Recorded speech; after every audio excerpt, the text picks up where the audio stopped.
Alors, bonsoir à tous et à toutes. Normalement, je pense qu'on est dans les temps et dans le timing. On va commencer tranquillement notre soirée. Je vous remercie à tous d'être venus à cette soirée des Jeudis de l'Art, à cette deuxième séance des Jeudis de l'Art intitulée Mémoire et politique.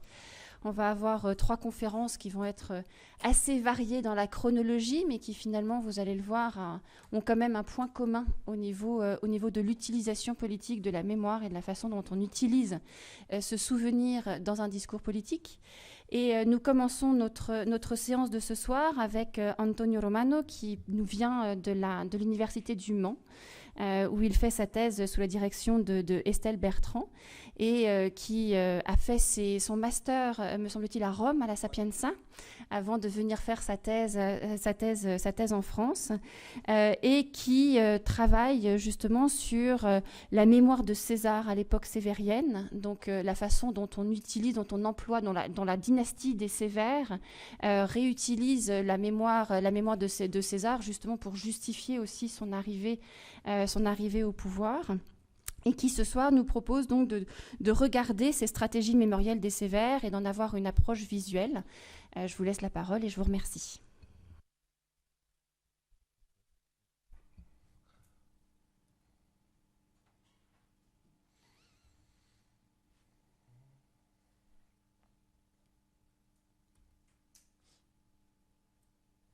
Ok. Bah, merci. Et voilà, je suis Antonio Romano. Évidemment, je ne suis pas français, donc si je fais des fautes, bah, c'est comme ça.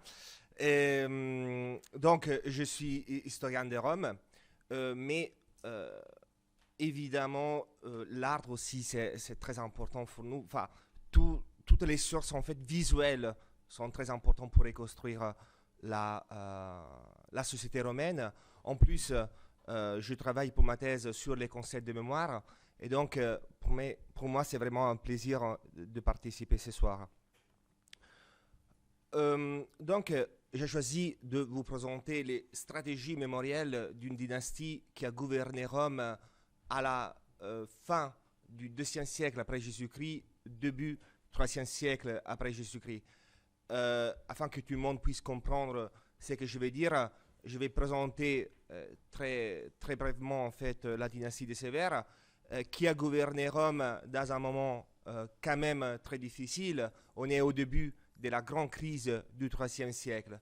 Il ne s'agit pas d'une dynastie proprement romaine, parce qu'il s'agit d'une dynastie qui venait d'Afrique. Son fondateur, c'est une Sévère, était africain, tandis qu'une partie de l'autre famille venait d'Orient. Et donc c'est très intéressant de voir comment les Sévères, qui donc venaient de la Provence, se sont appropriés d'un passé qui finalement est romain, donc d'un passé qui, d'une certaine manière, ne le regardait pas. Et pour faire tout ça, je vais utiliser les images. En fait, les images, les symboles, comme Aby Warburg nous le disait, sont un véritable dépôt de mémoire. Et donc, c'est pour ça que je vais me pencher sur cette typologie de sources. Mais avant de faire ça, je dois encadrer mes réflexions justement dans un cadre théorique, les mêmes cadres théoriques que j'utilise pour ma thèse. Donc, les sources, enfin les réflexions qui ont été élaborées au XXe siècle en France sur la mémoire et sur la notion de mémoire collective. Le premier à parler en ces termes de mémoire collective, c'était un sociologue français qui est mort à Buchenwald.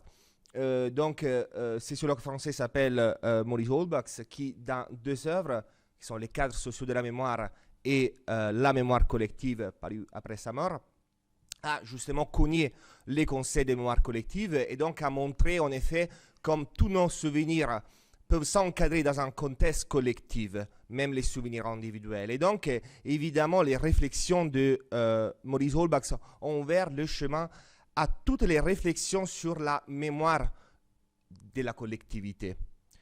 Les études de mémoire de la collectivité, pour des raisons assez claires, ont été assez répandues après la fin de la Deuxième Guerre mondiale, et on peut penser par exemple à la Shoah. En France, on a eu évidemment les travaux de Pierre Nora sur les lieux de mémoire qui sont quand même la base de tous les travaux sur les concepts de mémoire. Et les travaux de Pierre Nora ont entraîné ce qu'on pourrait appeler un memory boom. Ça veut dire plusieurs travaux dédiés justement au concept de la mémoire. Ce memory boom, évidemment, a concerné aussi l'Antiquité. Et donc, à partir des années 80-90, plusieurs savants de l'Antiquité ont commencé à élaborer des théories. Je crois que la théorie la plus importante qui encore aujourd'hui reste valable, même si quand même ça pose des difficultés, la théorie de Jan Assmann, Das kulturelle Gedächtnis, donc la mémoire culturelle. Et je me base encore sur la théorie de Jan Assmann. Alors, comment on pourrait définir la mémoire culturelle? Pour la définir, il faut voir son contraire, disons, donc la mémoire communicationnelle. La mémoire communicationnelle concerne un passé assez proche, donc un passé de 80-100 ans, et il s'agit d'un souvenir, comment dire, d'un souvenir qui se construit au travers de l'interaction du passé et présent. Donc c'est quelque chose de très flou. Alors que la cultural memory, donc la mémoire culturelle, concerne un passé plus éloigné, donc qui va au-delà des 100 ans, voire un passé mythique. Et donc le souvenir de ce passé est très standardisé. Donc ça veut dire qu'on peut activer ce passé dans des fêtes, dans des célébrations, ça veut dire qu'il y a des sacerdoces, etc., etc. Donc par contre, voilà, on revanche du passé de la mémoire communicationnelle qui, comme je disais, est assez flou. Donc je crois que ce schéma de Jan et Aleida Assmann, ça tient encore, mais ça pose des problèmes pour l'Antiquité romaine. En fait, c'est quelque chose qui est élaboré pour les Juifs anciens. Mais bon, je disais, pour faire tout cela, je vais utiliser les images. Donc, je vais commencer par la description d'un objet qui, en vrai, est assez méconnu, malgré son importance par les antiquisants. C'est un objet qui a été retrouvé en France, justement à Rennes, à la fin du XVIIIe siècle, dans un contexte d'un trésor. Donc, avec des autres objets précieux. Donc, il s'agit d'une patère. La patère, c'est un objet qui est utilisé pendant les sacrifices pour les libations. Mais c'est une patère évidemment très, très précieuse. Ce qui nous intéresse ici, c'est évidemment les images qui sont utilisées. Au centre de cette patère, vous voyez une image assez classique pour l'Antiquité romaine. Donc, on voit Dionysos, qui est entouré bien évidemment par des satyres et par des autres personnages qui jouent des instruments. Donc c'est le cortège en fait de Dionysos avec Héraclès à sa gauche. Héraclès on reconnaît très bien pour la peau du lion par exemple. Et Héraclès est déjà ivre. Donc un premier degré de lecture de cette image, c'est évidemment le triomphe de la vie sur la force, donc le triomphe du plaisir de la vie représenté par les vins, par Dionysos, sur la force représentée par Héraclès. Mais il y a quelque chose de plus dans cette image, il y a un deuxième degré de lecture qui est évidemment politique et qui concerne les sévères. Parce que Dionysos et Héraclès sont justement les deux divinités, protectrices de la ville natale de l'empereur, Septime Sévère. Donc célébrer Dionysos et Héraclès, ça veut dire célébrer les empereurs. Et c'est très intéressant de voir que ce passage est passé au but du monde, parce que Rennes, à l'Antiquité romaine, était vraiment le but du monde. C'était le but de la province de la Galle lyonnaise. Et donc c'est très intéressant de voir qu'on a un message qui a été élaboré au centre de l'Empire, à Rome, et qui est arrivé jusque là-bas. Mais ce qui est plus intéressant, c'est l'utilisation des monnaies tout autour de cette patère.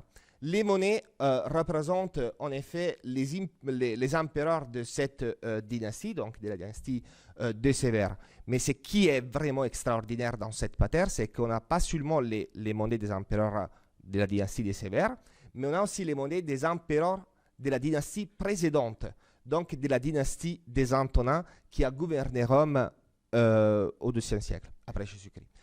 Donc, le fait que dans cette patère, on a les monnaies des Antonins et à côté les monnaies des Sévères, nous représente en fait la volonté de Sévère d'utiliser le passé, de se souvenir de ces passés récents, donc de se rattacher finalement à la dynastie des Sévères. Maintenant, il faut, donc, dans cette image, en fait, il y a un petit résumé de toute mon intervention. Mais il faut s'interroger sur la raison pour laquelle les Sévères ont choisi de se souvenir. Comme je disais, c'est une Sévère venue d'Afrique. Il avait gagné le pouvoir après une sanglante guerre civile à la fin du IIe siècle après Jésus-Christ, qui a duré 4 ans.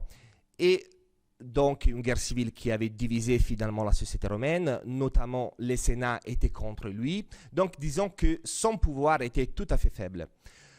Tout à fait faible d'un point de vue, comment dire, pas d'un point de vue de la force, parce que évidemment il avait le soutien d'une grande partie de l'armée, mais il n'avait pas le soutien par exemple du Sénat, d'une partie de la société romaine. Alors comment faire pour résoudre cette situation? C'est pour ça que Septime Sévère a décidé de jouer finalement avec le passé. Et donc de réutiliser le passé, de se rapprocher à la dynastie précédente. Même si, étant donné qu'il avait gagné le pouvoir après une 50 guerre civile, il n'avait rien à voir avec cette dynastie précédente d'un point de vue dynastique. En plus, il venait d'Afrique. Et tout ça nous est décrit très bien dans l'historien que je suis en train d'étudier pour ma thèse, qui s'appelle Cassius Dion, qui a été un sénateur, donc un sénateur qui a écrit une monumentale histoire de Rome en 80 livres depuis la fondation de la ville jusqu'à ses jours. Dans cette histoire, enfin dans un moment voilà, de cette histoire, Dion Cassius, qui était sénateur à l'époque de Septime Sévère, nous décrit une séance du Sénat après la guerre civile. Donc Septime Sévère, justement, il est en train de rentrer de Lyon, où il y avait eu une bataille, la dernière bataille contre son ennemi, donc il a finalement gagné le pouvoir. Et donc il arrive au Sénat, il délivre ses discours dans lesquels il dit, voilà, et ça sont les mots de Dion Cassius qui nous raconte, mais ce qui nous épouvanta le plus, c'est qu'il se dit fils de Marc Antonin, donc de Marc Aurèle, l'empereur très connu, l'empereur philosophe, et frère de Commode, qui était le fils de Marc Aurèle. Et qu'après avoir naguère fêté Commode, il lui décerna les honneurs divins. Dans un discours que le Sénat, il eut la sévérité et la cruauté de Sylla, de Marius et d'Auguste, je vais vous expliquer après ça, comme offrant une défense et blâmer la douceur des Pompée de César comme ayant causé leur perte. Il a entrepris l'apologie de Commode, reprochant au Sénat l'avoir injustement noté d'infamie. Donc, dans cette séance du Sénat, mais en fait peut-être aussi avant, Septime Sévère se déclare fils de Marc Aurèle, alors que tout le monde savait qu'il n'était pas fils de Marc Aurèle. Et donc frère de Commode. Évidemment, ce texte nous aide à comprendre la patère de Rennes. S'il est le fils de Marc Aurèle, et donc le fils d'un empereur de la dynastie des Antonins, évidemment, c'est justifié de mettre dans la patère de Rennes les monnaies aussi des empereurs de la dynastie des Sévères. D'un point de vue visuel, on a vu la patère, mais on pourrait aussi utiliser toutes les inscriptions de Rome d'époque sévérienne. Moi, je suis épigraphiste de formation. Alors, il faut savoir que les inscriptions sont les moyens de communication, si vous voulez, aussi de publicité à l'époque romaine. Tout le monde les voyait, elles étaient affichées partout, tout le monde pouvait les lire. Donc, c'était vraiment l'instrument pour communiquer à Rome. Et dans quasiment, enfin, je ne dis pas tout, mais dans quasiment la grande partie des inscriptions des Sévères, de Septime Sévère et de ce fils, vous lisez toujours qu'il est le fils de Marc Aurèle, le frère de Commode, le petit-fils du père de Marc Aurèle, jusqu'au début de la dynastie des Antonins. Donc ça veut dire que ce message, d'un point de vue visuel, était affiché partout.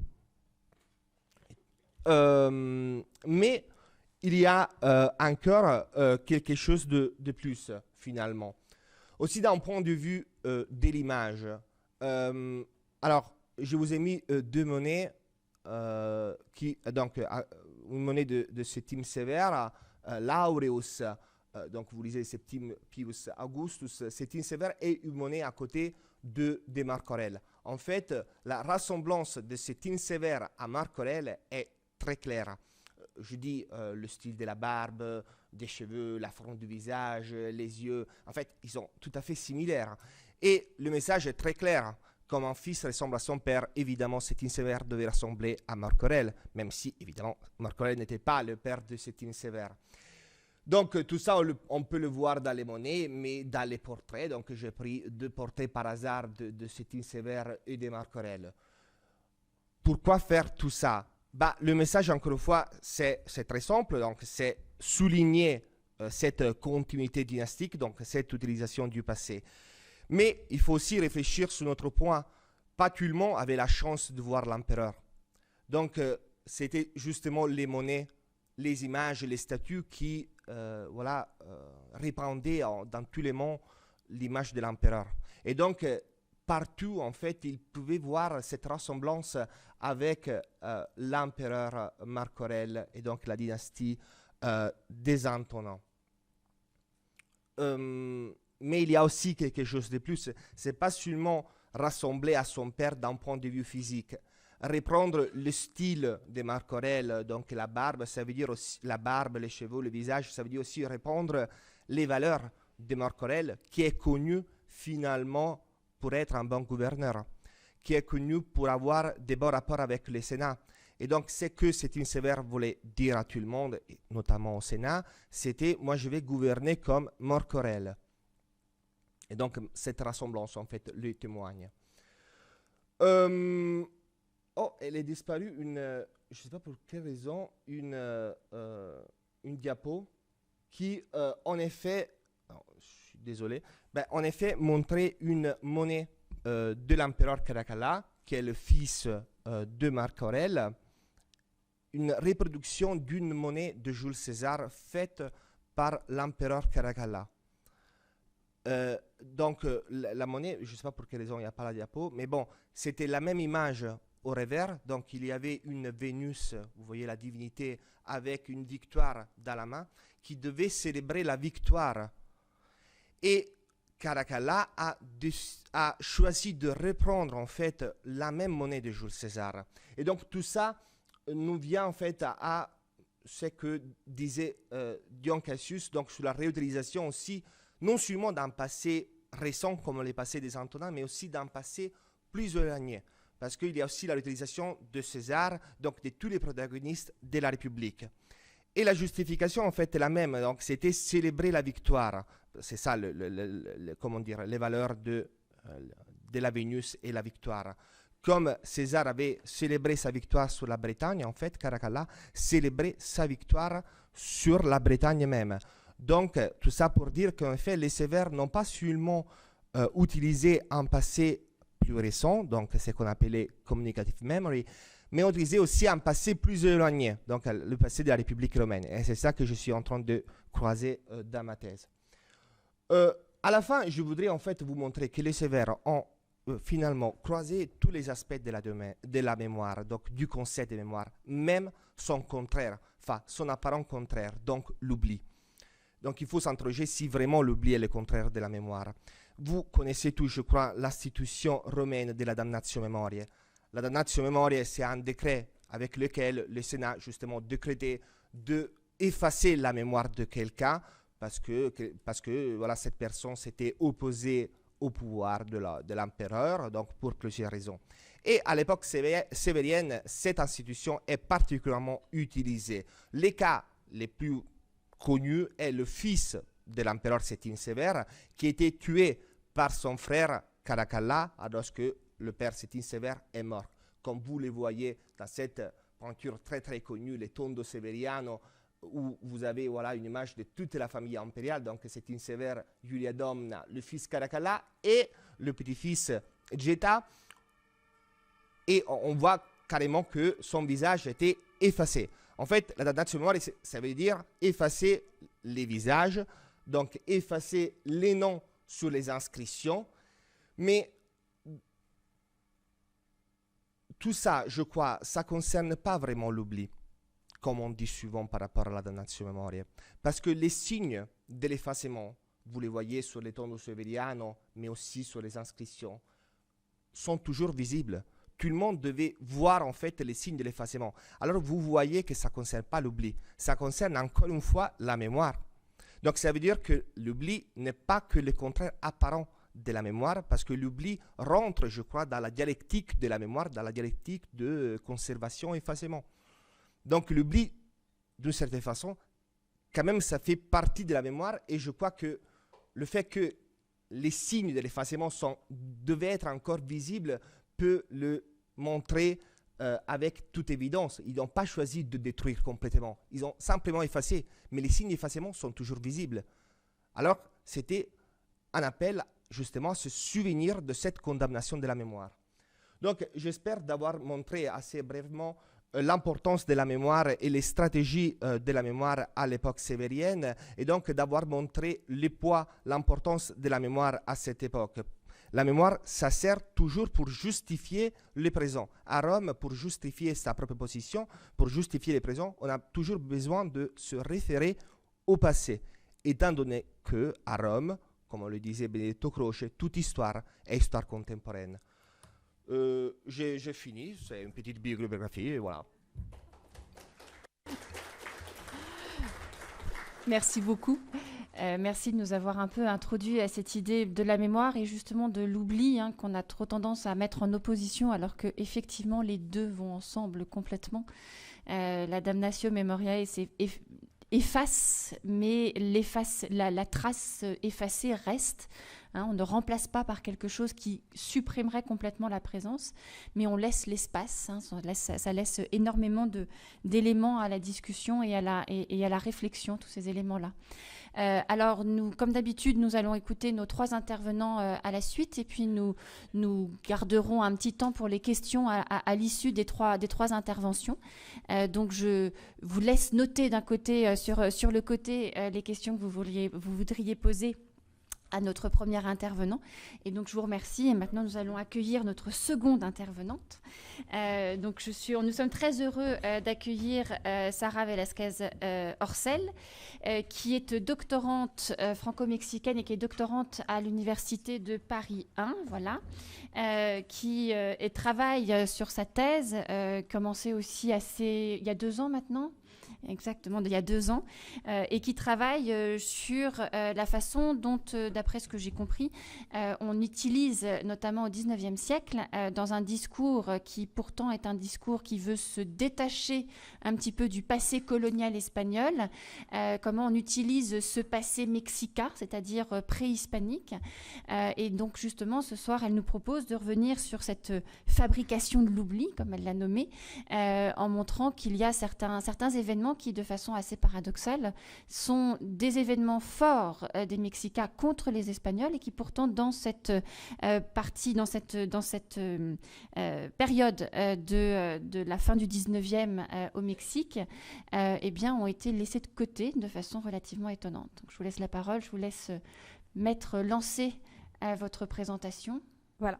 Merci. Je tenais à remercier les organisateurs et organisatrices de cet événement et pour me laisser parler du coup de ce que j'ai nommé la fabrication de l'oubli dans la période du Porfiria au Mexique, donc qui s'étend de 1876 à 1911. Avant de commencer à vous parler vraiment de cette fabrication de l'oubli, je tenais à revenir un peu sur le contexte mexicain au XIXe siècle pour pouvoir vous permettre de comprendre en fait le contexte de l'émergence de ce porphyria. Alors, déjà, il faut savoir que le Mexique, donc anciennement Nouvelle-Espagne, déclare son indépendance en 1821. Et ensuite, il va y avoir plusieurs années d'instabilité politique, de crise, de lutte interne. Et je n'ai même pas mis toutes les dates avant tous les événements qui se passent avant 1876, mais c'est pour que vous ayez un petit peu une idée de cette instabilité et de à quel point en très peu de temps, en fait, il y a énormément de choses qui se passent sur le plan politique au Mexique. Du coup, en plus de certaines luttes internes, il y a aussi plusieurs tentatives en fait, d'invasion de la part de pays étrangers, notamment avec la guerre contre les États-Unis, à l'issue de laquelle le Mexique va perdre quand même la moitié de son territoire, donc c'est-à-dire les États du Texas, du Nouveau-Mexique, Arizona, Californie, Utah, Nevada et du Colorado. Donc c'est une grosse perte pour le Mexique. Et ensuite, on va avoir une période donc, d'une dictature de Antonio López de Santa Anna, et puis ce qu'on a appelé la guerre des réformes, qui va mener finalement en 1861 à l'invasion par les troupes napoléoniennes, les troupes de Napoléon III, qui tentent d'instaurer en fait un protectorat français et qui place Maximilien comme empereur.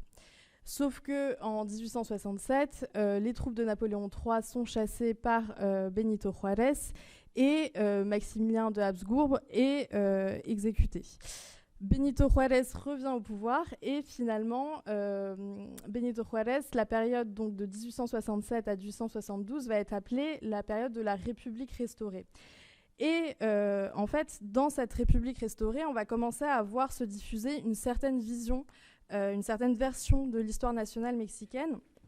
Pour comprendre cela, encore une fois, il faut que je vous présente un petit peu le contexte et que je vais schématiser assez grossièrement.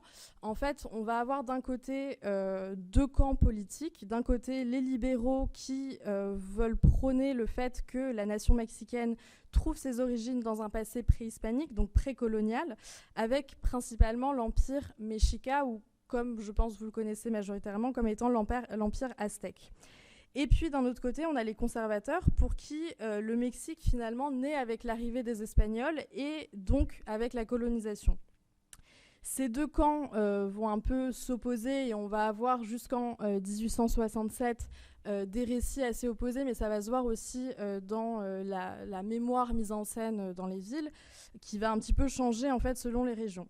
Sauf qu'avec la fin de l'Empire de Maximilien, la version de l'histoire nationale qui va être choisie et qui va être diffusée sur l'ensemble du territoire, c'est celle des libéraux, c'est-à-dire celle qui place l'origine nationale, l'origine de l'État-nation mexicain, dans le passé préhispanique et dans le passé donc aztèque.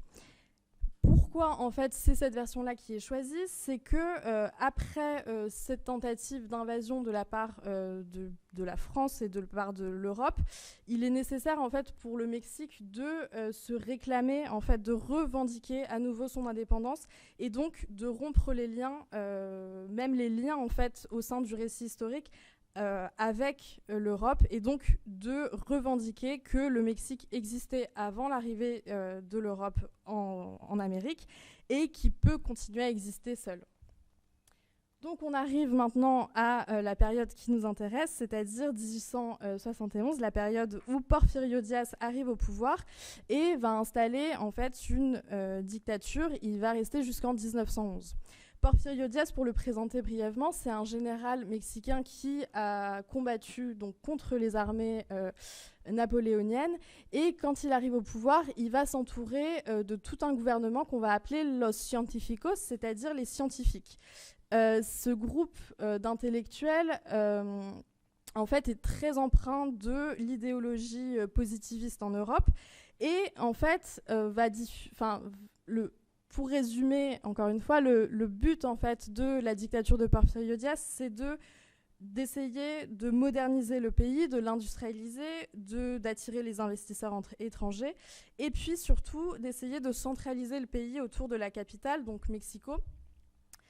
Et cette tentative de centraliser le pays autour de Mexico, ça va passer aussi par essayer d'unifier cette nation, qui, pour rappel, est quand même un territoire qui est très très vaste, ça fait plus de 16 fois la France, et puis surtout au 19e siècle, en fait, il y a seulement 30% de la population qui parle espagnol.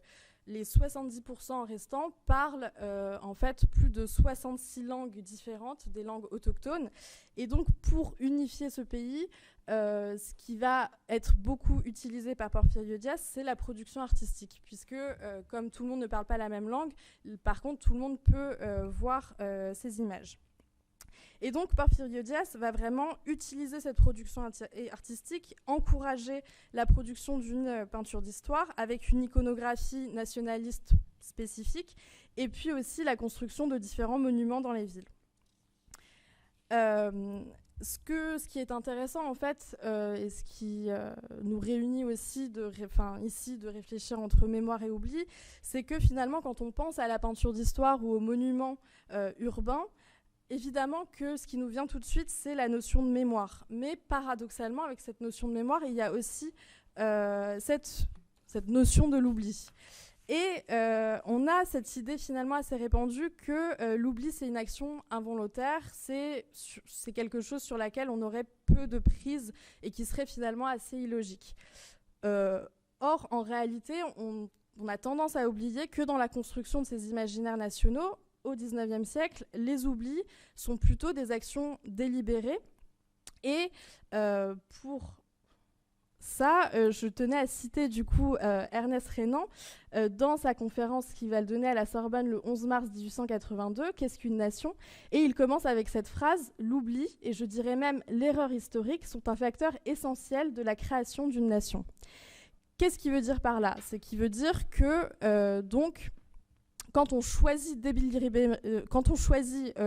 d'oublier, finalement, on fait un choix aussi mémoriel dans ce choix à l'oubli. Et ce qui nous indique aussi que finalement, il est tout autant pertinent d'analyser ces oublis parce qu'ils permettent aussi de dégager le projet idéologique sous-jacent de ces créations d'États-nations. Donc, comme je vous l'ai déjà dit, le régime porphyriste, ce qu'il veut faire, c'est centraliser le pays autour de la capitale. Et donc, dans les tableaux d'histoire ou dans les monuments qui vont être érigés dans les villes, comme ici le monument à Cuauhtémoc dans la ville de Mexico, ce qui va être choisi de montrer, c'est principalement l'histoire aztèque. Pourquoi? Parce qu'en fait, les Aztèques, ils habitaient dans l'actuelle région donc, de la capitale de Mexico. Et donc, revendiquer cette histoire aztèque, c'est légitimer que le Mexico soit un centre de pouvoir et continue à l'être, puisque historiquement, il a été le centre de pouvoir même avant la colonisation. Et ça va se voir du coup dans la peinture, dans les monuments, mais aussi dans les études archéologiques. Et par exemple, les sites archéologiques aztèques vont être beaucoup plus étudiés au XIXe siècle par des archéologues mexicains que d'autres. À l'inverse, par exemple, le passé maya n'est pas du tout mis en lumière et c'est d'ailleurs pour ça qu'historiquement, les sites archéologiques mayas ont été beaucoup plus étudiés par des archéologues étrangers que des archéologues mexicains. Et cette invisibilisation en fait, de certains passés préhispaniques au profit du régime aztèque est aussi en fait, à mettre en lien avec ce qui se passe sous le régime du Porfiria, c'est-à-dire qu'on a certaines régions, comme la région du Chiapas, du Yucatan, qui sont traditionnellement des régions mayas, où il va y avoir plusieurs soulèvements de populations indigènes et qui vont être violemment matés par le régime de Porfirio Díaz. Et c'est là, en fait, où on voit tout le paradoxe de la société mexicaine au XIXe siècle, qui va à la fois exalter ce passé indigène idéalisé au sein de peintures, au sein de monuments, mais en même temps opprimer à travers des lois, à travers des lois et d'autres... et des interventions militaires qui va opprimer, du coup, les indigènes du présent.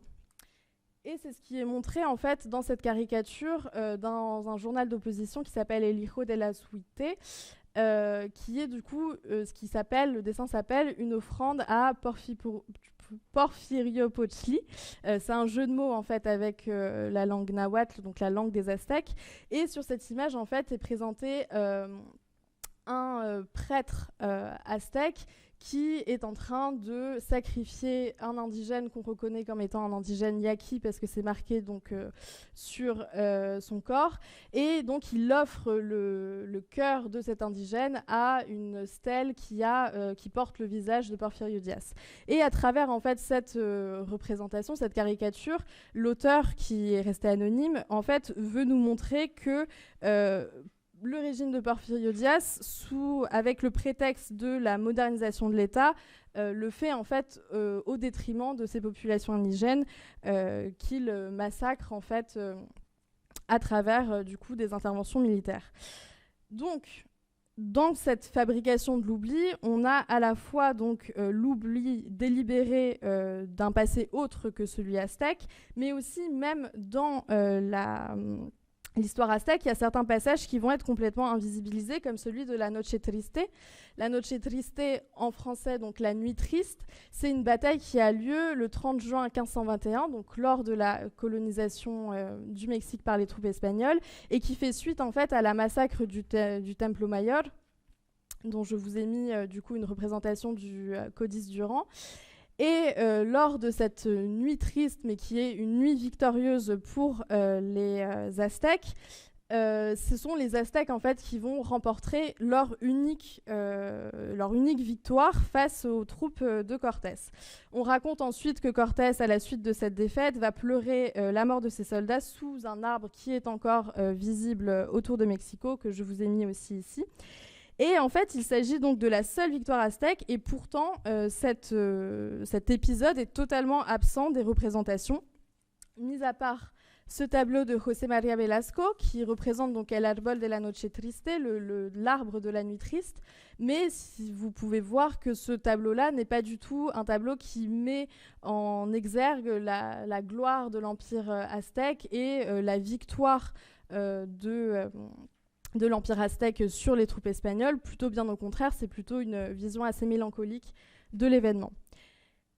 Et on peut aussi du coup observer, j'ai pu observer qu'en regardant cette peinture à thème aztèque, on représente principalement en fait des défaites face aux Espagnols, comme ici avec le massacre de Cholula de 1877 par Félix Parra, où on a donc des conquistadors qui sont représentés plutôt victorieux.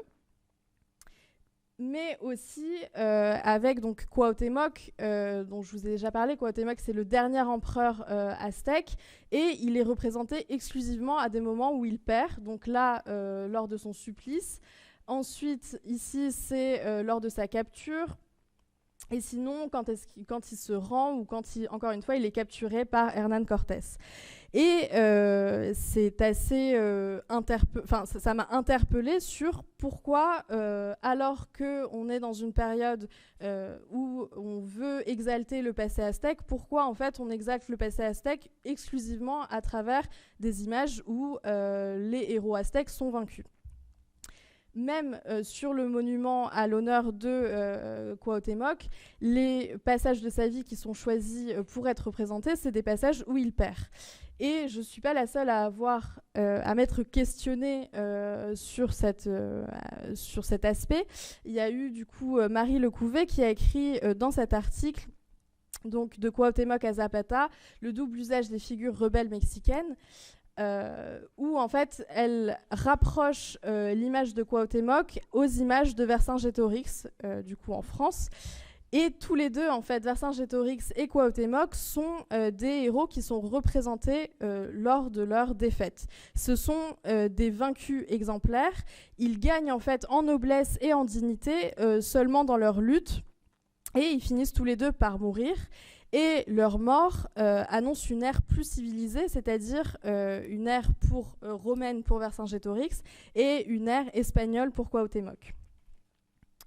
Cette mise en scène du coup de la mort de Cuauhtémoc en vaincu présente en fait le fait que sa mort, bien que cruelle, est nécessaire, et que le Mexique, même s'il condamne la conquête à travers ce genre d'image qui présente la cruauté des conquistadors, il souhaite quand même montrer que finalement la conquête était une sorte de mal nécessaire. Parce qu'il faut savoir qu'au XIXe siècle, l'élite dirigeante de la nation mexicaine est une élite principalement créole, c'est-à-dire descendante directe des Espagnols. Et donc évidemment, s'ils prônent le fait que la conquête était quelque chose de foncièrement mauvais et qu'il faudrait... et que ce sont les Aztèques qui devraient retourner au pouvoir, eux ne peuvent plus légitimer leur pouvoir. Et du coup, c'est vraiment un moyen de montrer cette nécessité de la civilisation à travers la conquête. Mais ça va permettre aussi, cette idée de représenter seulement des Aztèques morts, de diffuser l'idée que les indigènes nobles du passé sont morts et qu'ils n'ont pas de descendants. J'ai pu voir au cours de mes recherches, par exemple ici, dans des livres pour enfants de la collection Biblioteca del Niño Mexicano, qui sont des livres qui sont commandités réellement par l'État, par le gouvernement Porfirio Díaz, pour pouvoir justement diffuser cette version-là de l'histoire auprès des enfants. Et ce qui est intéressant dans les livres pour enfants, c'est que souvent... c'est assez direct et on comprend tout de suite où veulent en venir les auteurs. Et on peut lire À propos du coup de la race aztèque, déjà s'était éteinte la race des derniers courageux qui ont lutté pour l'indépendance et leur liberté en tant qu'individus. À travers cette phrase, en fait, il est dit que la race aztèque a disparu et que donc les indigènes vivants que les enfants mexicains peuvent voir ne sont pas les héritiers des Aztèques.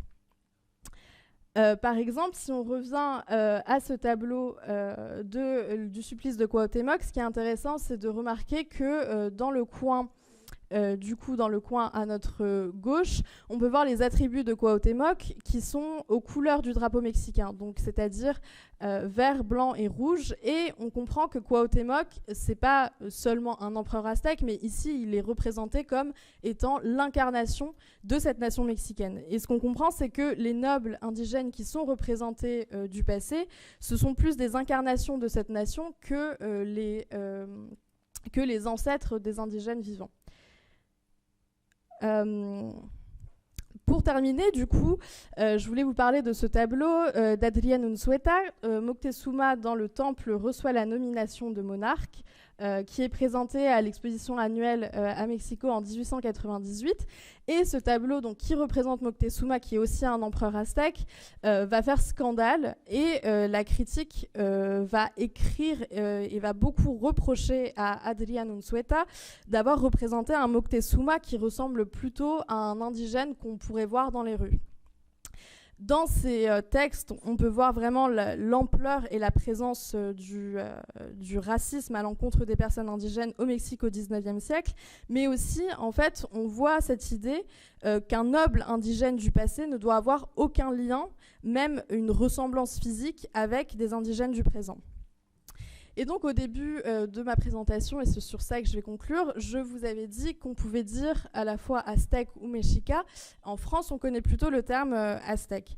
Mais il faut savoir que les habitants donc, de Tenochtitlan, ce qu'on appelle les aztèques, souhaitaient s'appeler eux-mêmes les mexicas.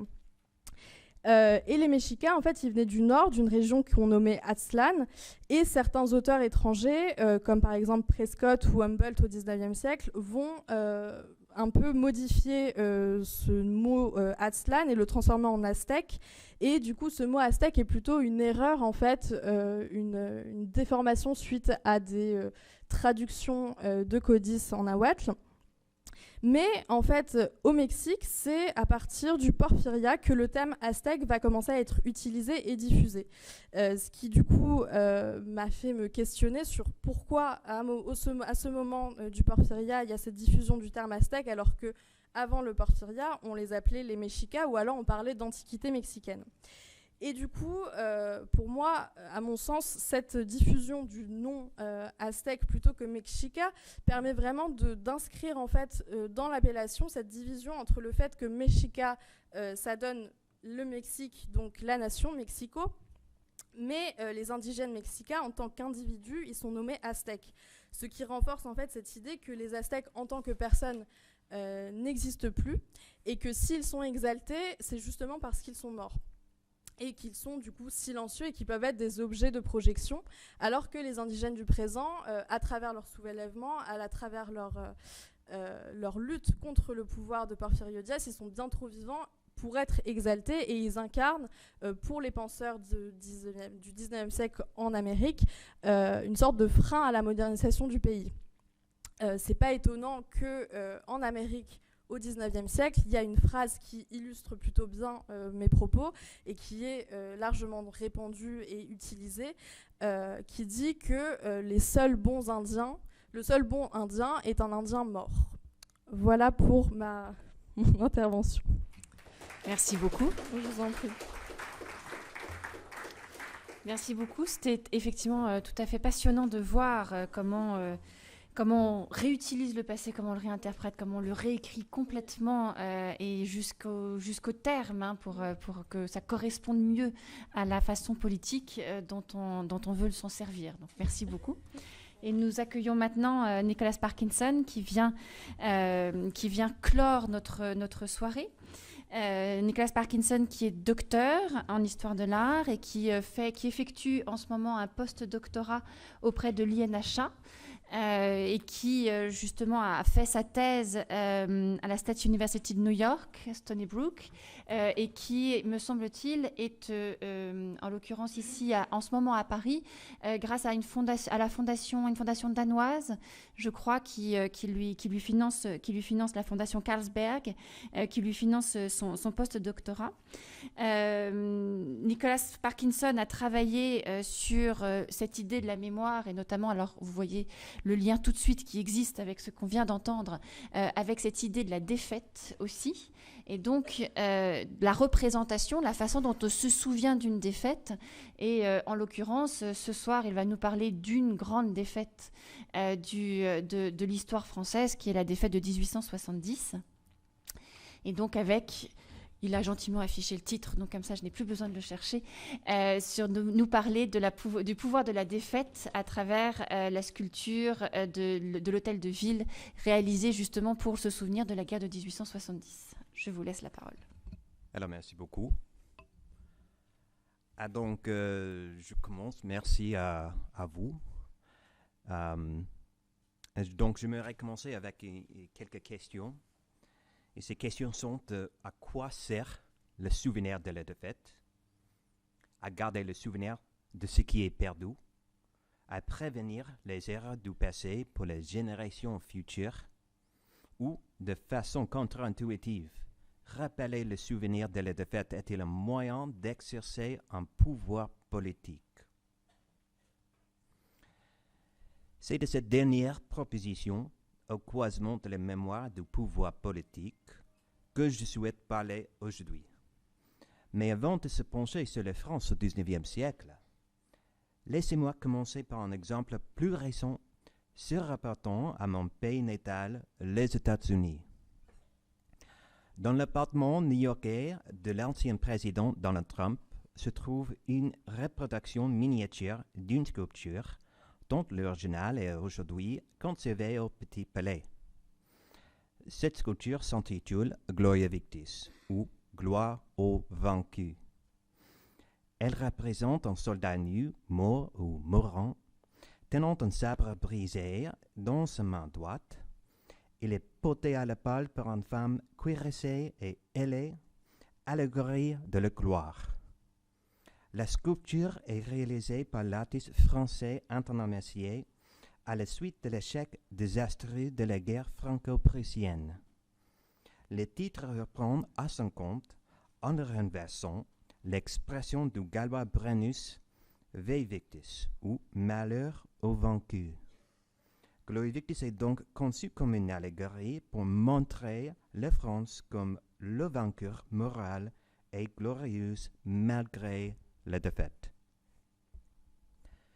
Trump lui-même a connu la défaite en 2020 pendant l'élection présidentielle, une défaite qu'il a niée et qui a mené à l'assaut du Capitole par des partisans politiques le 6 janvier 2021, dont l'objectif d'annuler l'élection présidentielle. Cependant, le programme politique de Trump a toujours été défaitiste, bien avant sa défaite.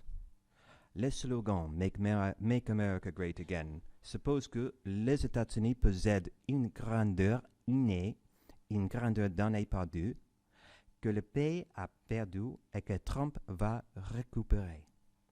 Ce message de le fait, lui, a gagné l'élection présidentielle de 2027. Et aujourd'hui, un tiers des Américains restent persuadés qu'il n'a pas perdu la dernière élection qu'il a été volée. C'est pourquoi il me semble pertinent de réfléchir sur comment et pourquoi la défaite peut-elle se transformer en une force politique. Retournons à Gloria Victis. Il est probable que la reproduction miniature chez Trump ait été achetée pour la décoration. Des milliers de ces miniatures ont été créées et vendues au début de la Troisième République. Cependant, ces reproductions en bronze de Gloria Victis n'ont pas seulement joué un rôle décoratif, mais aussi ritualiste. Elles ont orné les maisons de présidents français, comme Félix Faure. On les trouve aussi érigées dans les rues à l'occasion de fêtes patriotiques, de fêtes nationales. Gloire-Victis s'est trouvé aussi à l'étranger dans le contexte d'échanges culturels. À l'exposition universelle de Chicago de 1893, une copie de la sculpture a orné l'entrée du pavillon de France. Pendant la fête nationale, elle est entourée par les drapeaux français et américains pour montrer la fraternité entre ces deux pays. Gloire-Victis était un objet ritualisé comme le croix chrétien ou comme le drapeau national. Je centrerai mon intervention aujourd'hui sur l'original Gloire-Victis, actuellement au Petit Palais, et son rôle dans le contexte de son milieu original à l'Hôtel de Ville de Paris. Je vais montrer que Gloire-Victis était une icône qui a joué un rôle ritualisé dans la réception des dignitaires étrangers à l'Hôtel de Ville. Mais quel sens donner à une démonstration historique d'impuissance et d'humiliation nationale quand le but d'une visite diplomatique consiste à nouer des liens économiques et militaires? La défaite n'est-elle pas un signe de faiblesse? Je soutiens que la défaite est, de sens contre-intuitif, souvent une source du pouvoir politique, que pour rassembler les groupes nationaux ou internationaux, par la transformation d'une défaite historique en prophétie mythique de résurrection. Et donc, passons aux origines de Gloire-Victis. La sculpture a été conçue par le pensionnaire Mercier à l'Académie de France à Rome en 1873. La même année, la sculpture est achetée par le Conseil municipal de Paris pour décorer la cour centrale du futur Hôtel de Ville. La sculpture porte sur la guerre franco-prussienne. Mais la sculpture n'est pas tant l'image d'une défaite que celle d'une promesse de la résurrection. Les gestes du soldat évoquent l'image de la déposition de la croix dans les peintures modernes. La descente du soldat tombé est posée par l'élan vertical de la gloire, sur le point de s'envoler, que les orteils de son pied gauche restent en contact avec la terre. Le corps faillible et fragile du soldat est opposé par une femme puissante et cuirassée, prête à la bataille. La sculpture dit au public que les deux restent aux côtés des Français battus et les conduisent à travers l'avenir avec promesse d'une résurrection nationale et de la revanche contre l'Allemagne. Gloire-Victis est une icône qui incarne la religion du nationalisme, c'est-à-dire la religion civile. Dans ce contexte, la nation devient un principe sacré, transcendant et vénéré qui organise le groupe et qui demande aux adhérents de sacrifier leur vie pour le protéger.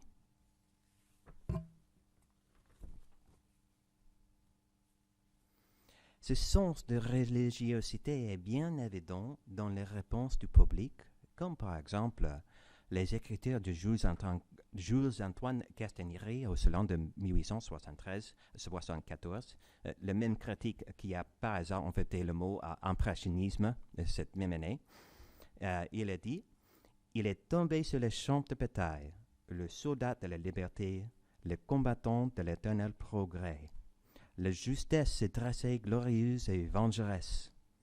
Belle de mépris et frémissante d'indignation, elle écho de plus profond de l'histoire, ramasse le corps du cher blessé et d'un geste sublime, l'élevant au-dessus de sa tête, elle le montre aux générations comme un souvenir à la fois et comme un remords. France, n'oublie pas.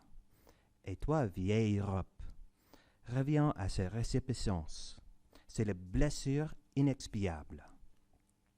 Tant que ce sang sacré coulera, il y aura quelque chose d'obscuré dans le monde et aucune conscience ne demeurera tranquille.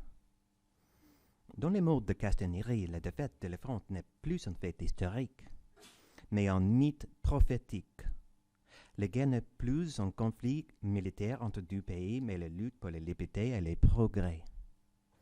Le sang sacré du soldat qui ne cesse pas à couler et qui rappelle l'idée catholique du sang salvateur du Christ devient la source d'une obligation religieuse, la revanche. Gloire Victis donne témoignage à ce serment sacré qui, comme la gloire, transcende l'histoire et les générations pour faire culpabiliser toutes les générations ainsi que tous les pays d'Europe. La cour centrale, où Gloire Victis est érigée, a soutenu ce sens de transcendance. Elle était utilisée comme une salle de réception pour les dignitaires internationaux. C'était donc un espace important pour la création de rituels et de cérémonies diplomatiques. À chaque visite, la cour est transformée en jardin d'hiver avec un ton en eau et les lumières électriques sur les murs remplis avec des plantes splendides et symboliques. Regardons par exemple cette image de la fête franco-russe en 1893 où nous voyons la transformation de la cour centrale. Gloire Victis est au centre de la fête, l'axe central autour duquel les invités dansent. Sa présence nous rappelle que devant la fête était la violence, l'établissement d'une coopération militaire entre la France et l'Empire russe, une alliance d'importance primordiale pour la réussite des Alliés pendant la Grande Guerre. Dans la plupart des cas, la cour centrale a servi comme espace pour la réception des invités par les représentants de la ville de Paris et les discours officiels. Presque le même rituel se déroule. La cour est transformée en jardin d'hiver. Les visiteurs arrivent au son de chansons patriotiques. Le conseil municipal attend les invités au pied de Gloire Victis, encerclant la sculpture. En base de la sculpture est mis 4 fauteuils. 2 pour les invités, comme par exemple dans ces images, le souverain d'Italie ou le président des États-Unis et sa femme, et 2 pour le président français et sa femme. Le pied de Gloire Victis sert donc comme un espace sacré, une place d'honneur, créant une image de l'union de la France et le pays invité. Cette union entre les deux pays est souvent soulignée dans les discours officiels, dans lesquels des amitiés sont prononcées, des buts mutuels et parfois les échecs en commun. Il n'y a rien de mieux pour nouer le lien d'un groupe que l'idée d'un ennemi mutuel. Souvent, bien sûr, pour la France ainsi que pour d'autres pays européens, cet ennemi était l'Empire allemand. Mais d'autres pays ont joué le rôle d'ennemi dans les rituels diplomatiques d'après Gloire Victis. Citons l'exemple de la visite de délégués des républiques sud-africaines en 1900, pendant la guerre de Boer entre ces républiques Boer, dont les populations sont d'origine flamande, et la Grande-Bretagne. Dans la presse et entre le grand public français, il y avait une grande sympathie pour la cause Boer. D'un côté parce que l'Angleterre était ancienne rivale de la France, et d'autre côté parce que la France voulait créer une image du défenseur de la liberté. Même si les républiques Boer étaient des colonistes, et même si la France était impérialiste. Mais dans les discours à l'hôtel de ville de Paris, pour accueillir les délégués sud-africains, les intervenants ont exprimé une histoire de pression injuste et mutuelle qui a noué les deux républiques ensemble. Citons par exemple le discours d'Adolphe Chéru, président du Conseil général, qui a dit « Ah, nous avons connu, nous aussi, les jours tragiques et les grandes douleurs nationales. Et c'est pourquoi tous les échos de France entendent ressentir vos malheurs. »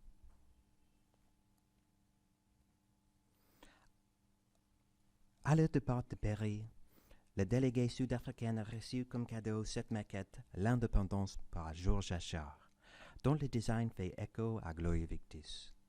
Le gloire couronne des soldats vaincus qui donnent des uniformes bourgs, l'un d'entre eux mort à son pied. Dans ce contexte, Gloire Victis s'est transformé Et le sculpture est devenu symbole non seulement pour la défaite de la France, mais la fraternité entre deux groupes. Pour conclure, et pour remonter au thème du cycle de conférence, se souvenir ou pas, j'aimerais parler sur l'oubli. Aujourd'hui, le mythe de la défaite de la France, en tant que programme du décor et du rituel d'importance à l'hôtel de ville, est caché. Par exemple, derrière les murs beige du bureau du maire sont présentées 6 fresques commémorant le siège de Paris. Ces fresques représentent des épisodes héroïques de le siège, peintes par Adolphe Binet pour ce qui était alors le bureau du préfet de la Seine. Derrière le secrétaire du préfet est une rédaction de bronze de Gloire Victis. Et au présent, cette miniature est perdue et les murales sont cachés par le papier. D'une manière similaire, Gloire Victis a été déboulonnée après la Grande Guerre. L'architecte de Paris ayant écrit en 1927 que les sculptures n'étaient plus relevantes. La cour centrale est presque méconnaissable. Aujourd'hui, elle sert comme hébergement temporaire pour les femmes sans domicile fixe. Et peut-être tant mieux, quand l'important de se souvenir devient un rite religieux, une obligation de tuer et de mourir, et le mieux d'oublier. Merci.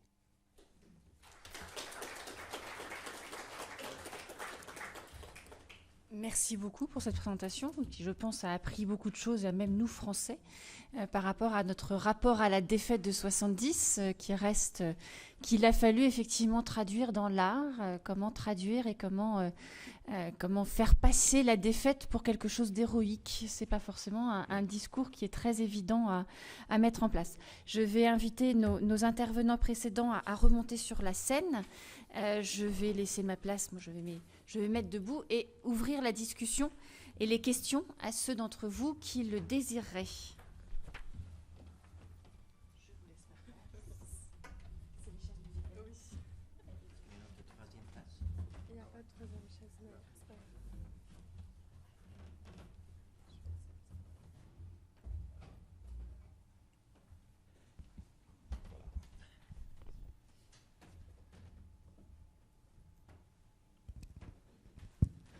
Alors, je vous demanderai, si vous avez des questions à poser dans la salle, d'attendre qu'on vous donne le micro, puisque comme nous sommes aussi en hybride et en distanciel, si on veut que les personnes qui suivent la conférence à distance puissent entendre les questions, il faut qu'on ait le micro pour que ça passe à travers l'écran et à travers Internet. Est-ce qu'il y a des questions déjà qui se dessinent pour nos intervenants ?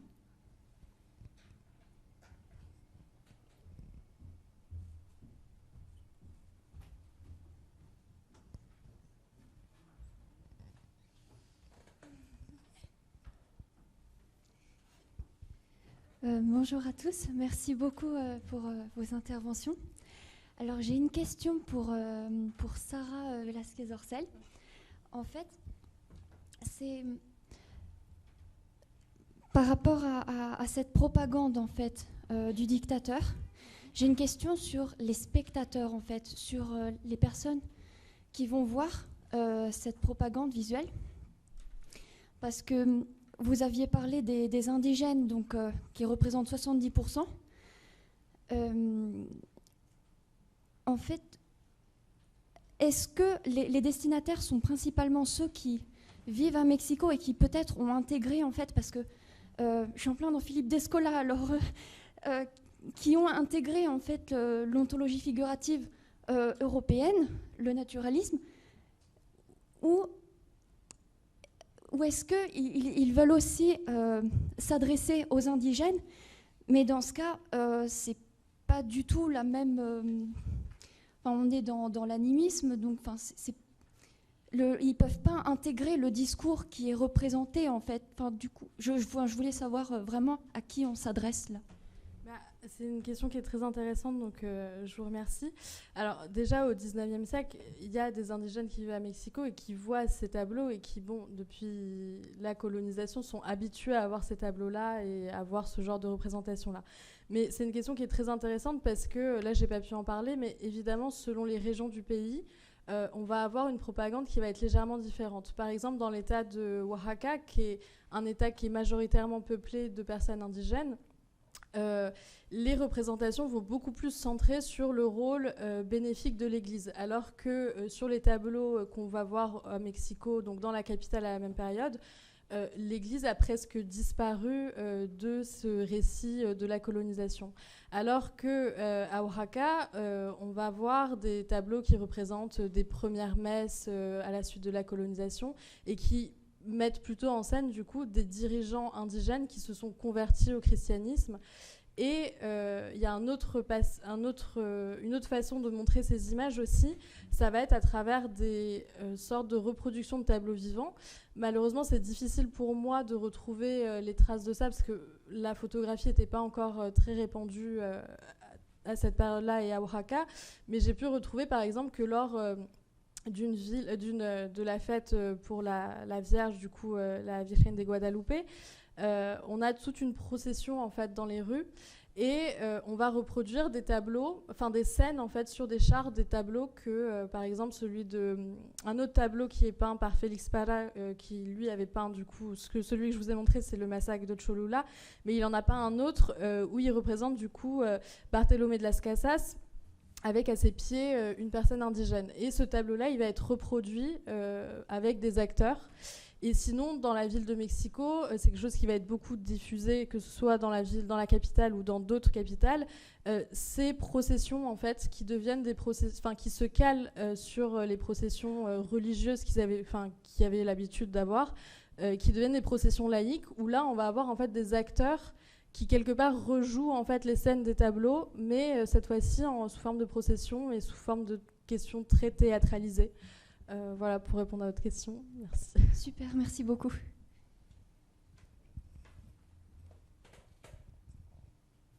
Est-ce qu'il y a d'autres questions ?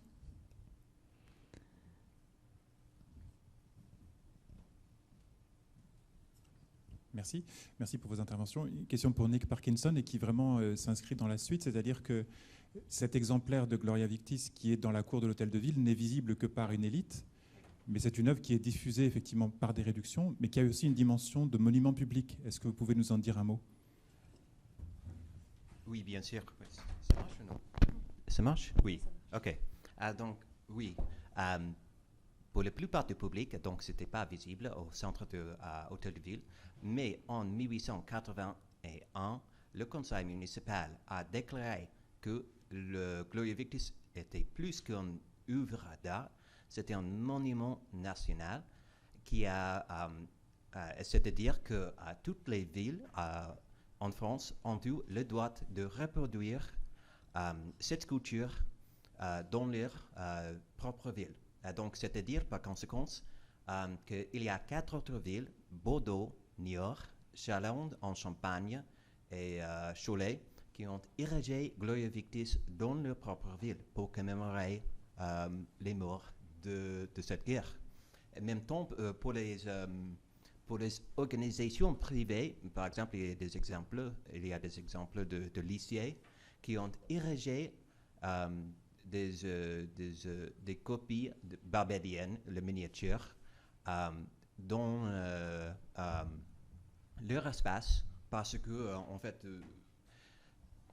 les sculptures en taille naturelle, en grandeur naturelle, reste le patrimoine de la ville de Paris. Donc, c'est-à-dire que les monuments, que les sculptures en miniature a été commercialisées et qui a été acheté par le public pour leur propre sorte de commémoration.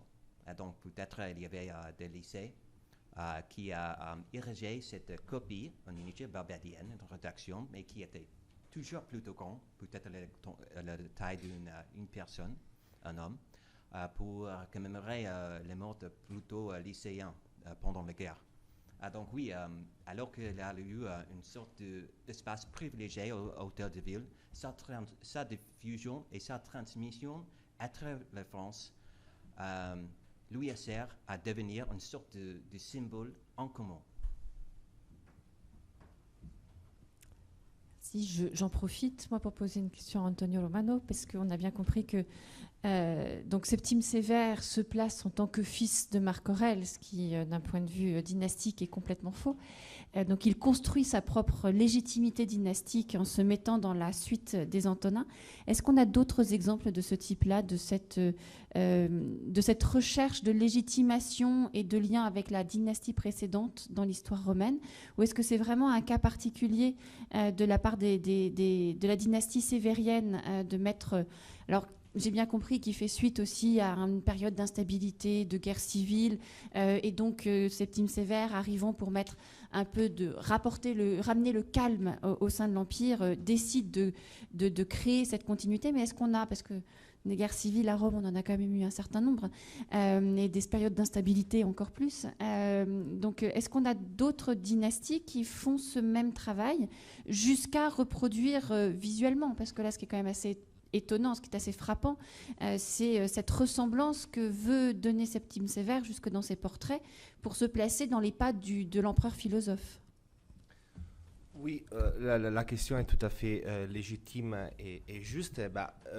Justement, au fil du temps, étant donné que la situation à Rome devient de plus en plus instable et donc que le pouvoir en plus devient de plus en plus instable, on voit cette typologie de l'organisation du passé qui, en fait, dans la première période impériale, alors que voilà, le passage d'une dynastie à une autre était plus clair, plus simple, on ne les voyait pas. Mais vraiment, je crois le moment où tout va changer, c'est justement l'époque des Sévères. Et donc, c'est quelque chose qu'après, on voit déjà au 3e, 4e, plusieurs fois, mais pas avec l'intensité typique des Sévères, qui est vraiment incroyable. Pas avec cette volonté de ressemblance absolue qu'il y a entre Septime Sévère et Marc Aurèle. Oui. Qui, je pense, n'en demandait pas tant, Marc Aurèle.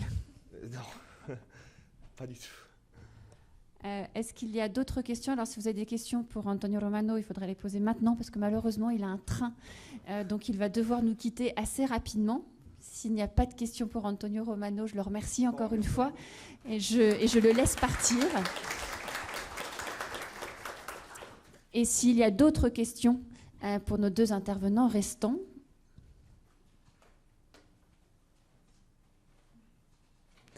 alors moi, j'aurais une question pour Nicolas Parkinson, j'en profite, puisque personne ne se manifeste, je viens. Justement, j'avais un peu regardé cette question de la représentation de la défaite après la guerre de 70, qui est quand même une défaite majeure, qui reste une blessure assez vive. Alors, ce qui est très intéressant, c'est quand vous dites que la statue est déboulonnée après la Première Guerre mondiale, parce que considérée comme n'étant plus d'actualité, puisqu'elle commémore une défaite et que 1918, c'est une victoire.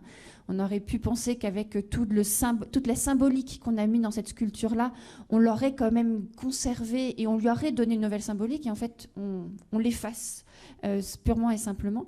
Mais ma question porte surtout sur le rapport avec la peinture, et notamment toute la peinture d'Édouard de Taille, qui fait son nom un peu sur le même principe que Gloria Victis, en montrant le côté très, très héroïque des soldats français face à l'armée prussienne.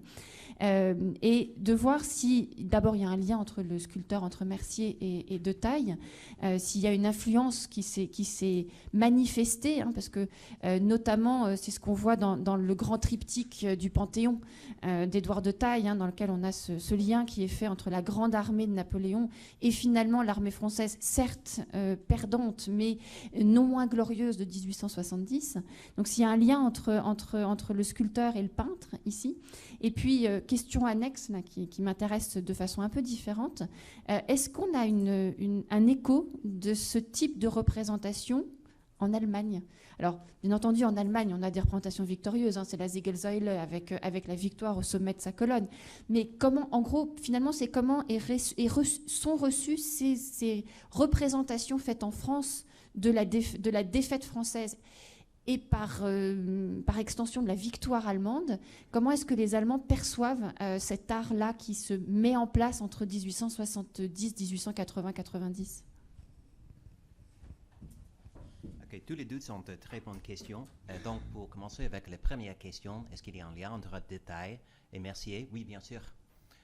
D'abord, principalement, je pense à une exposition en 1904 à Paris, où était principalement une exposition de détails, mais où, au centre de cette exposition, il y avait la maquette régionale de Gloria Victis. Et donc, bien sûr, les consommateurs de détails étaient probablement les mêmes consommateurs de Gloria Victis. Et le fait que détail était une artiste plutôt populaire, et bien sûr, il y avait une diffusion des images à travers les images de Banal et des autres sortes de graveurs. À même côté, bien sûr, les reproductions barbadiennes, les réductions en miniature en bronze étaient plus chères qu'en estampe, mais en même temps, c'était faisable pour ceux aux moyennes classes, et peut-être ceux qui étaient riches. Donc, oui, on a vu les images de détail et aussi de Mercier, particulièrement de Gloria Victis, ou aussi quand même, qui était un monument pour Alsace, dans le même espace. Pour la seconde question sur... quelle était la seconde? La réception de cet art-là, de cet art de la défaite chez les victeurs et chez les vainqueurs, c'est-à-dire en Allemagne. Bon, en fait, ce qui est un peu marrant, c'est qu'en Alsace, aujourd'hui France, mais à cette époque qui a fait partie de l'Empire allemand, il y a une sculpture par un artiste allemand qui fait écho à Gloria Victis. C'est le même modèle, c'est la gloire ailée qui soutient les soldats mourants, mais en ce moment, c'était les soldats allemands. Mais c'est plutôt une sculpture funèbre. Et donc ça, c'est les différences, je dirais. En fait, on peut trouver... on trouve pas mal de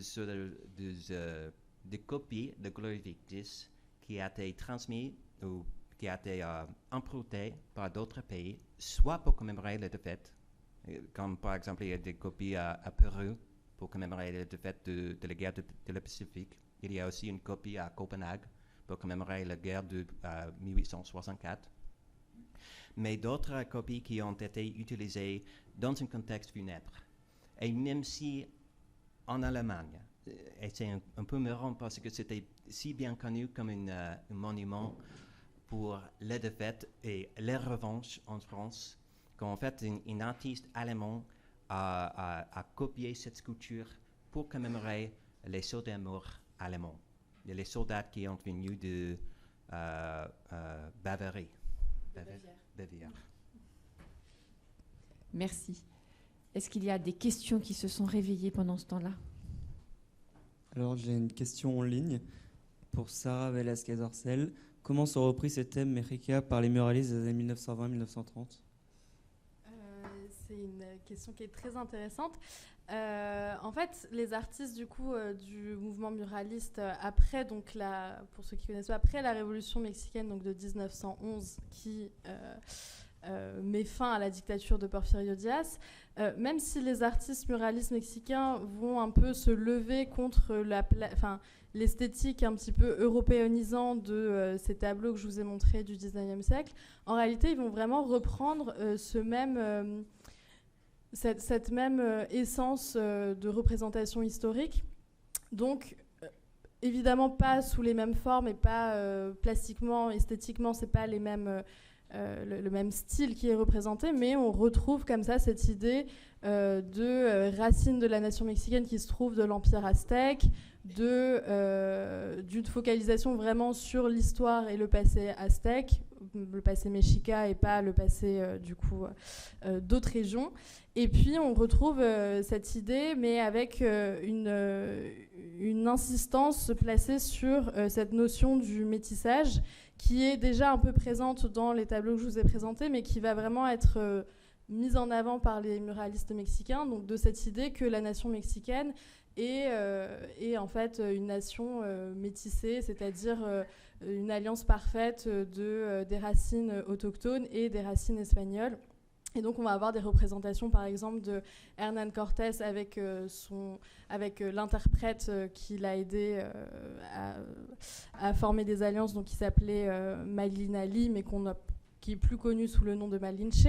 Et on va avoir beaucoup cette représentation du coup de ce couple formé par une femme autochtone avec Hernán Cortés, donc conquistador, et cette idée que à travers ce couple originel un peu est née toute la nation mexicaine. Voilà.